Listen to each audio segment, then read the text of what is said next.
इस प्रकार शिवा का हाथ शिव के हाथ में रखकर शैलराज मन ही मन बड़े प्रसन्न हुए।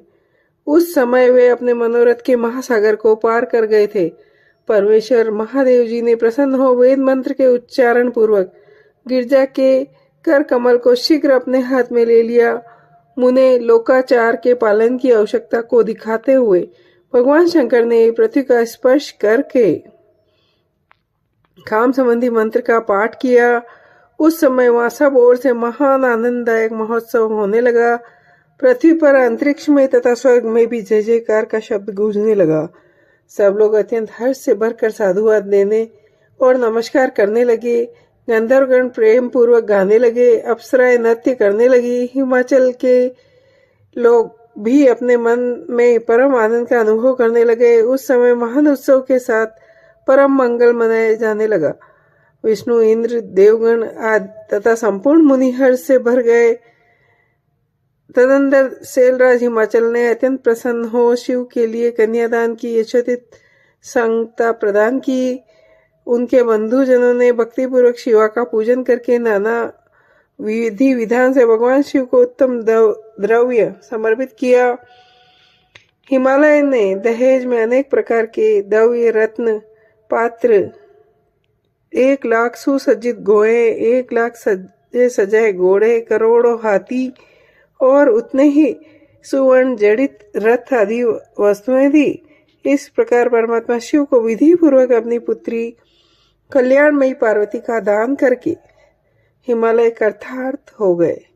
इसके बाद शैलराज ने यजुर्वेद की मध्यदिनी शाखा में वर्णित स्रोत के द्वारा दोनों हाथ जोड़कर प्रसन्नतापूर्वक उत्तम वाणी में परमेश्वर शिव की स्तुति की। जय हो।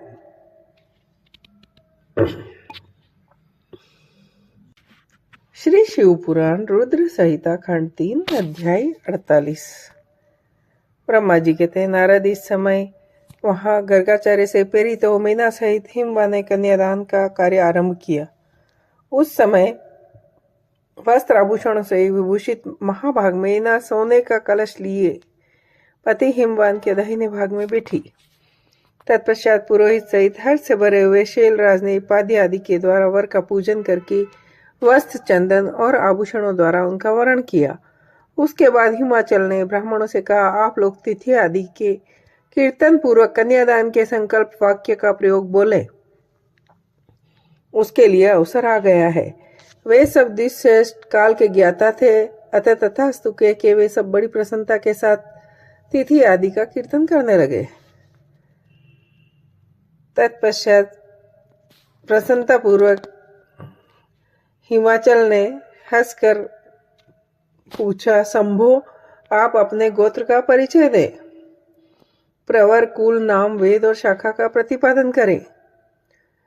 हिमाचल की बात सुनकर भगवान शंकर सुमुख होकर भी विमुख हो गए। असोचनीय होकर भी तत्काल सोचनीय अवस्था में पड़ गए। भगवान शिव के मुख से कोई उत्तर नहीं निकल रहा था।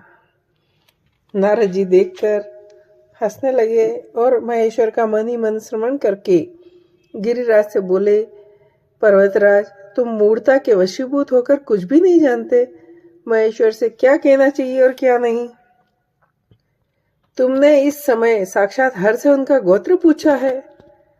तुम्हारी ये बात अत्यंत उपहासजनक है। पर्वतराज, इनके गोत्र, कुल और नाम को तो विष्णु ब्रह्मा आदि भी नहीं जानते, फिर दूसरों की क्या चर्चा है।